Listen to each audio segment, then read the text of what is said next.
Welcome to Trending Tuesdays. AI is changing cybersecurity in two different ways all at once. It is helping security teams move faster, think smarter, and of course automate at scale. But at the same time, it is also giving attackers precision, reach they have never had before. So this is no longer just a conversation that we are going to have about AI in cybersecurity. It's a conversation about securing AI, governing AI, and deciding a very pertinent question, how much control we are willing to hand over to AI tools. I'm Sharda Tickoo, Country Manager at Trend AI, and I'm pleased to be joined by Mr. Nishikant Panda, who is VP and Head of Compliance of Emphasis. Thanks, Nishikant, for joining us. We are here to explore one defining question. In an AI-driven world, who really is in control? That's essentially what we are going to discuss today. Okay, so let me start off by asking you one question. When we are talking about AI and cybersecurity, so AI is getting leveraged by defenders, AI is getting leveraged by attackers in equal measure. How do you think it is changing the game of cybersecurity in general? I'll start by acknowledging my adversaries. They are smart. So that is the first acknowledgement that I want to start with. See, today what is happening is we use AI, things that was used to take days and months, that is recon or vulnerability discoveries and all, now happen in a matter of hours. Ransomware as a service was a big thing few years back. Now it is not needed anymore. The AI will, fast mutating malwares can be generated using AI. So like every technology, right? If it's in the right hands, it does something else. If it is in the wrong hands, it can be misused or used it in a different way, because the tool itself doesn't decide whether it's a use or a misuse. But what happens is, with this AI, what has changed is now destruction with precision and scale is a reality. Is at least in the cybersecurity world, because as I said, what used to take 2-3 days now will be done in minutes or hours. So that's the. In order to counter this, the volume that is coming at us, we need to start with changing our mindset. But what I feel is, every change starts at the mind. If you think that you can change, it's a. So what I believe is a proactive mindset is even more important today with AI. Because what will happen is now you will have data coming across from more tools or more systems, thanks to the post-COVID era, where the number of tools has just exponentially increased. So now with that, the number of alerts and the sensors throwing a data at you, it's humanly impossible to analyze, let alone correlate. Unless you correlate, like the UEBA thing that we used to discuss early years. Now with AI, a true UEBA can be done, where you could anticipate things or a attack path before it actually gets materialized. So that's where I see that, while the adversaries are using it, if we have the right mindset, a proactive mindset, I think we can do a lot more to stop them before they happen or they do the destruction. I think I resonate with your thoughts. For once, I think we defenders are not far behind, or I think we are giving a good counter to the attackers, because the AI-driven platform is equally potent to take care of the AI-led attacks. And that brings me to another question, Nishikant. When we are talking about decision making, right, and we talked about a lot of things that AI is automating. So in this whole automation era, where does human judgment still matter the most to you? I'll give an example of a discussion I was having with my friends a few days back. Can AI replace doctors? No. I would not let AI operate on me, let alone give a medicine also. Same thing happens with us in a corporate environment. So while we will allow AI to do, we'll allow AI to do within guardrails. Because anything that is unbounded is not welcomed by anyone. It can go rogue. Be it a human or be it, like I wouldn't let my kid without boundaries. I'll have to put some boundaries. Same thing with AI.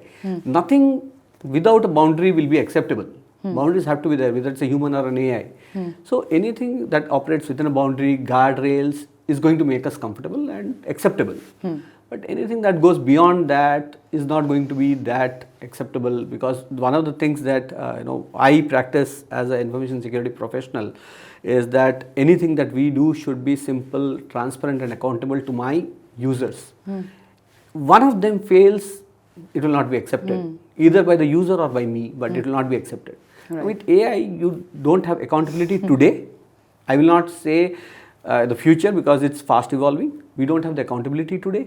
We don't have the transparency of the decision, which data was used, who is taking the data, how was the decision arrived at, who is explaining the decision to me. Because if I ask my teammate, he'll explain or she'll explain it to me. That doesn't happen in AI as of now with that ease. And the effort put is significant. That said, other thing that I'll not put is where there is a human element involved. Say something simple like a DLP incident investigation. I would let AI take a decision on the human because there's a human involved. There's someone's career, someone's reputation that is involved. I will not let AI take a call. Or there is a regulatory environment where I have to provide some evidence or something. I'll not let AI do it. I would stay away from there at this point. I will stress on this at this point because we don't know how trustworthy and reliable AI would be in the accountability comes into AI at a later stage. Maybe regulatory laws also will change accordingly. But given the current environment, these are few things I'll still stay away, using AI. I'll keep them at arm's length. Got it. So I can see that you are a great proponent of AI, but and you are hopeful also that accountability will come. But right now you would not let certain critical things like it involves a compliance or a regulation to go fully automated. You would want a human in the loop in these decision making. So yeah, fair enough. So that brings me to another question. When we are talking about trust, okay, and you are head of information security. As a CISO, are you able to trust the output that the AI has given, especially when if it is a false confidence, it can actually interject a risk, let alone kill it? Yeah, I think one of the biggest risks that we underestimate with AI or overlook with AI is a false judgment being operationalized. That to me is because, see, if it fails or it stops, we are in control. But if it gets operationalized, who's going to take accountability of that? So that definitely is something that makes me uncomfortable. And apart from that, there are a few other things. For example, the visibility part that I said. We have speed. Definitely, AI gives me speed. But what about the visibility? Can I pass on say for example, I'm sending out a data that is analyzed by AI, I'm sending it to you. I'm putting my name on it. Can I do it without a verification? I don't think at this point we are there yet. That part is not there. The accountability part, the visibility part, the ability to take decisions, cross-functional decisions, where it is across multiple domains, has a business context. If it is just with the data that is available and given, yes, to some extent, to a good extent, yes, we can. But something that is cross-domain or cross-business functions, that is where it will make, definitely as a CISO, it will make uncomfortable for a decision to rely, or like I was saying, a human element is involved. Those decisions we will not take using AI. So yeah, to that point, we have Trend Vision One platform, and there was a similar conversation that we were having that if my Vision One platform is showing me, hey, your risk score is XYZ, or this is a vulnerability posture, or any output for that matter. What we wanted, or what our platform gives, is a context. And I think that's where something that you are also referring to. When any result has a context behind it, which is to say that, hey, I arrived at this because of so-and-so vulnerabilities, because of so-and-so POCs available, because these are your high-valued assets. So if there is a context that is backed to a decision making, then it may give you more confidence to look at it. Yes. See, I'll tell you, this context helps me prioritize my task, which is I would say not a small feat in itself, because time is limited. No matter what, 24 hours is all we get in a day, 365 days in a year. There's no, time is always limited and short. So prioritization is a big thing, and it comes from contextualization. So what you are saying is exactly something that you can rely on AI. True. Because humans can do only to a certain extent because we think serially.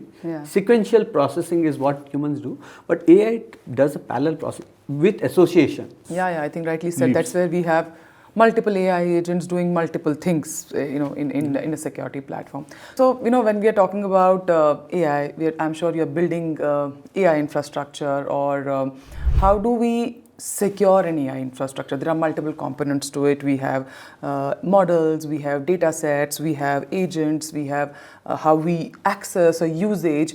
So how does a blueprint of securing an AI infrastructure look like? I'll build it on top of the previous question. Like I said, now there are two ways to think of whether you treat an AI as an infrastructure resource or an employee. I think they would be treated more like an employee. So now everything that we do to monitor, maybe a hybrid between the two, but more towards the employee. So while we have to monitor everything that we do like an employee does, again, the guardrails, even an employee is not free to do anything in a company. There are guardrails from their HR policies, there are do's and don'ts. Similarly, we'll have for agents. And we will also do a part of it like infrastructure. For example, the APIs they access. What is the limit at which they can pull data? Because that's a big thing. What is the limit? Cost. So while I feel that they should have a life cycle and everything like an employee, there are certain characteristics which an employee wouldn't do possibly. For example, in many of the websites you would see that there is a human or robot verification, and some like a reCAPTCHA require an input, but many a times they don't require an input. They just see how you behave on the website and they decide whether human or not. So somewhere I think these agents are in between. Although we lean towards the employee, they are in between. They have a infrastructure or a machine element to them, which definitely has to be protected along with the employee side. What they access, how much they can access, what is the data they can bring in, how much data they can hold at any point of time, what is the life cycle of the data they can hold or process, everything. Yeah, I think rightly said, because once an organization makes an AI infrastructure blueprint, so the security should be plugged in at the important point. So whether it is your training data, where are you storing your training data, whether it is an LLM model, how do you ensure that the model is not poisoned, where is your MCP server, where is your vector DB, where is your RAG server. I mean, all of these are the components that make AI infrastructure, and securing each of these components is important. So there is no one product, there is no product that will do AI security for you. There are it has to be plugged in the fabric itself. To take care of this. So as I said, it is more closer to employees where I'm putting more human-like. So you don't have a single solution for all humans. Today, same thing is going to happen with agents, where there'll be an agent who will be acting like a recruiter. There'll be an agent who might act like an HR. There'll be an agent who will act like a EA. Then an agent who's acting like a developer. So the personas are so different. So there is a lot of softer aspect to the agents as well. That needs to be and then taken they are care. Machines as well. So one needs to draw a fine balance between the two. Yes, and that's where the human in the loop will come in. Exactly. Okay. So yeah, I think that were wonderful answers, Nishikant, and that brings me to the most interesting chapter of this show. We call it Proactive Pulse. It's like a rapid fire question. So whatever comes to your mind first, you can say that. So shall we start? Yeah. So AI in cybersecurity, is it an advantage or is it a new attack surface? Which one is more? Advantage. Advantage, okay. One AI risk more organizations are underestimating today. Operationalizing a false decision. Okay. Trust AI outputs, yes, no, or with guardrails? With guardrails as of today. Automate response, fully autonomous or human in the loop? I think. Human in the loop. Human in the loop, yeah. Again, as of today. As of today. One word for the future of AI in security. I'm tuned. You are tuned. That was well said. Thank you so much, Nishikant. And if there is one thing that we can take away from this conversation is that AI is here and cybersecurity is no longer going to be just protecting the systems. It will be defined by how you are securing the AI infrastructure, how you are managing the AI, how it is getting used, how it is getting controlled, and the organizations that get it right will benefit from it a lot. Thank you so much, guys, for tuning in, and thank you, Nishikant, for your time. Thank you.